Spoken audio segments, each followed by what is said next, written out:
दिहलू जादूगरी दिल भइल बा बेकाबू त हम का करी केतनो काबू में राखली चाहिए मन ना मनवला पैमाने त हम का करी कारी अखिया से कारी अखिया से क दिहलू जादूगरी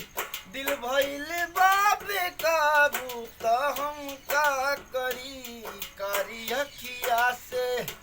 तोरी अलिहर जवानी के अंगड़ाई पर मन लुटा देहनी चेहरा के सुघराई पर जाने जातल ना जाता जवानी के छन खुशबू निकली त दिल तक पहुँचबे करी कारी अखिया से